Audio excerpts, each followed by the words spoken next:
बिस्मिल्लाहिर्रहमानिर्रहीम। अस्सलाम वालेकुम नाज़रीन। आज हम बात करेंगे नज़ला, ज़ुकाम और खांसी के टॉपिक पर। ये मर्ज़ आजकल बहुत आम है। इस मर्ज़ के असबाब और बचने की तदाबीर पर गौर करेंगे।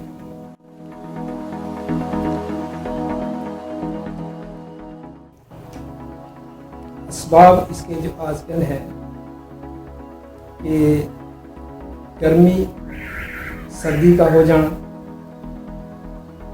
ये एक मुतदी मर्ज़ है जो कि एक जरासीम के सबब पैदा होता है। सर्द हवा में चलना फिरना, गीली ज़मीन पर बैठना, पानी में भीग जाना, रात को देर तक सर्दी में फिरते रहना, गरम गरम खाना खाकर यकदम ठंडा पानी पी लेना। बाज़ ख़ानदानों में ये मर्ज़ मौरूसी भी होता है।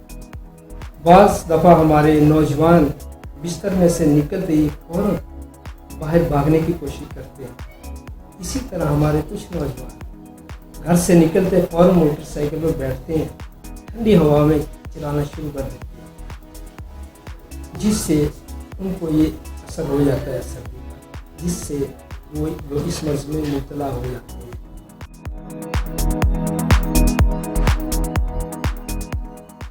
इस मर्ज़ में नाक की अंदरूनी छल्ले पर बर्न पैदा हो जाती है, जिसकी वजह से छींकें आना शुरू हो जाती हैं, नाक बहना शुरू हो जाती है और सर में थोड़ा थोड़ा दर्द शुरू हो जाता है। हल्का हल्का बुखार की शिकायत भी हो सकती है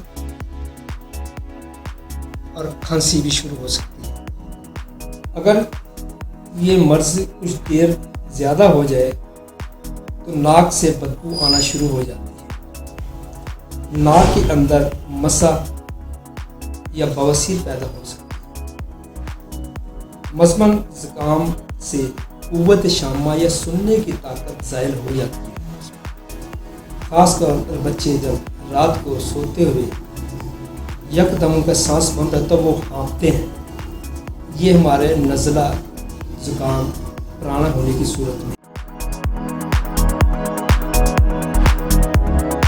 मरीज़ को चाहिए कि रात को सोते वक्त गर्म पानी से अपने पाँव को वॉश करें और खुशक तौलिए से साफ़ करके जुराबें चढ़ा और गर्म मशरूबात का इस्तेमाल करें, क्योंकि आबो हवा की तब्दीली से तबीयत ज़्यादा ख़राब होती है। इसलिए मरीज़ को कमरे के अंदर रहना चाहिए।